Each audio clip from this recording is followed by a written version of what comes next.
Scholastic Audio presents The Witchery by S. Isabelle, read by Nicola Lambo.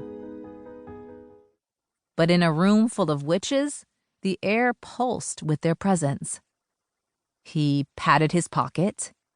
The amplifier was safe. She looked down at his bare legs. What are you? Risky business. He cringed, thinking of how strange he appeared to someone who wasn't into 80s flicks. He sipped some liquid courage. You go to Mesmortes? Mm-hmm.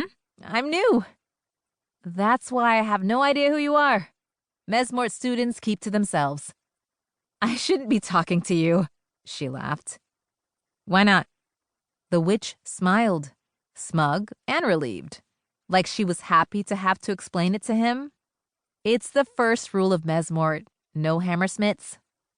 Matthew chuckled, wondering how many numbers Trent had accrued by now. What are you drinking? Pineapple juice and Sprite. I've got rum and Coke. Want some? She sputtered. We're underage. Yeah, but I go to Hammersmith. I was born to break rules. He leaned down, cutting the space between them. It's not like Mesmortes only for good witches. Wicked ones, too, a voice said.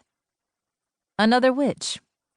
This one tilted her head, haughty amusement glowing in her gaze. Long, thin braids framed her deep brown face. Her ears were lined with studs and hoops, her neck adorned with too many chokers and chains to count. She was dressed like a vampire. Thick red eyeliner smudged around her dark eyes. The Cinderella witch waved. Hey, this is, Matthew pressed his hand to his chest and opened his mouth to speak, but the vampire witch ignored him. Baby witch, Thalia said you promised her a dance. The Cinderella witch smiled meekly at him, as if to say, good luck, before maneuvering through the dancing bodies to a girl with glasses, dressed like a hippie. This left Matthew Beaumont facing his fifth witch of the night, one he couldn't look away from, fang-toothed, short-skirted, and red-lipped, spiking his pulse with just a glance. Unsure of what to do, he tried smiling. She stepped back. Why are you looking at me like that? Ew! She put her hands on her hips. Wait, you think I sent her away because I want you? Matthew glanced over his shoulder because, surely, she was talking to someone else. No, you. Girls don't act like that in real life, asshole. A flicker of anger sparked in his chest. You don't even know me. She rolled her eyes. Do all pretty rich boys study lines from the same script? Matthew cocked his head at her, grinning like a criminal. Shit, you think I'm pretty? She scoffed. Was she annoyed?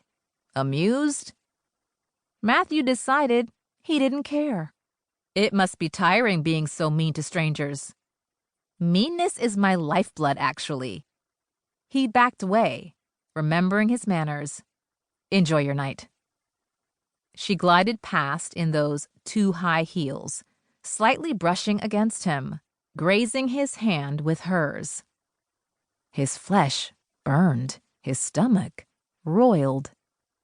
The entire world changed around him. Everything was gone. The box chant, the people, Rebecca, Trent. In unending darkness, there was a mirror filled with wires of light instead of glass. The vampire witch stood on the other side of it, biting her lip, her brow furrowed in concentration. Even in this unfamiliar realm of the supernatural, Matthew could feel in the pit of his stomach that something was wrong. In the mirror, he saw a horror.